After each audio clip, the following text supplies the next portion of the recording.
پاشەوەی لە هەفتەی ڕابردوودا ڕیزبەندی زانکۆکانی هەرێم ڕاگەیەندرا، بەڵام بە وتەی ژمارەیەک لە مامۆستایان و بەشێک لە چاودێرانی بواری پەروەردە و خوێندن، ئاستی خوێندن و زانکۆکانی هەرێم و خوێندنگاکان بە دۆخێکی مەترسیداردا تێتەپەڕێت و لە ئاستێکی نزمدایە.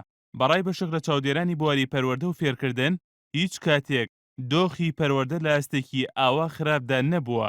هۆکارەکەشی بۆ چەند خاڵێکی سەرەکی دەگەڕێتەوە کە لەم راپۆرتەدا ئاماژەی پێدەدەین. یەکەم، لە دوای دەستپێکی قەیرانی داراییەوە، وەزارەتەکانی پەروەردە و خوێندنی باڵا کەمتر سەرنجیان لەسەر گەشەپێدانی تواناکانی مامۆستایانە، زیاتر سەرنجیان لەسەر دابینکردنی موچەیە. دووەم، بەڕای بەشێک لە چاودێرانی بواری پەروەردە و خوێندن لە هەرێمی کوردستان ئاسانکاری بۆ قوتابیان و خوێندکاران دەکرێت و هەوڵی ڕازیکردنیان دەدرێت، تەنانەت ئەگەر لە زۆرێک لە قۆناغەکانی خوێندندا کەم تەرخەمیش بکات ناکەوێت و دەتوانێت بە عبوور قۆناغەکانی خوێندن ببڕن. بەهۆی ئەمەشەوە خوێندکاران کەم تەرخەمی دەکەن لە خوێندنی وانەکانیان و بەڕای بەشێک لە چاودێران ئەم سیستەمە لە دواکەوتووترین وڵاتانی جیهانیشدا جێبەجێ ناکرێت. سێیەم، بەڕای بەشێک لە چاودێرانی بواری پەروەردە و خوێندن، بڕارەکانی وەزارەتەکانی پەروەردە و خوێندنی باڵا زیاتر بۆ ڕازیکردنی فێرخوازانە، نەک لەسەر بنەمای زانستی بن. تەنانەت بەشێک لەو بڕیارانە بەهۆی ململانەی حزبی و کاریگەری دروستکردن لەسەر ڕای گشتی ئەنجام دەدرێن.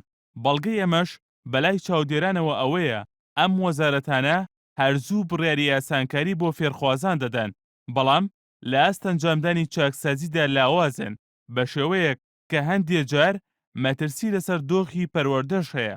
چوارەم، بەڕای بەشێک لە چاودێران سیستەمی خوێندن لە هەرێمی کوردستان تێڕوانینێکی بۆ فێرخوازان دروست کردووە کە هەرگیز ناکەون.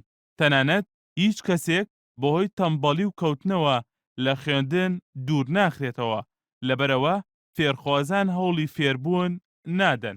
پێنجەم، بەڕای بەشێک لە چاودێرانی بواری پەروەردە و خوێندن، فێرخوازان لە هەرێمی کوردستاندا تەنها دەزانن وانەکان تاوەکو کاتی تاقیکردنەوە لەبەر بکەن، نەک فێری زانست ببن یاخود لە ناوەڕۆکی ئەو بابەت و وانانە تێبگەن کە لەبەریان دەکەن.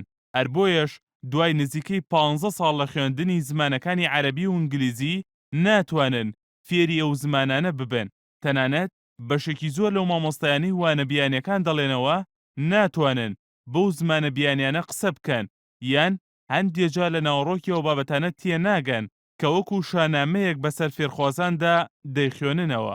شەشەم، بەڕای بەشێک لە چاودێران کورتکردنەوەی پرۆگرامی خوێندن لە مەنزەمەکان و تەنانەت دیاریکردنی شێوازیاتنەوەی پرسیارەکان لە تاقیکردنەوەکاندا وا دەکات خوێندکار پێویست نەکات بیر بکاتەوە و تەنها ڕێسا و یاساکان لەبەر بکات.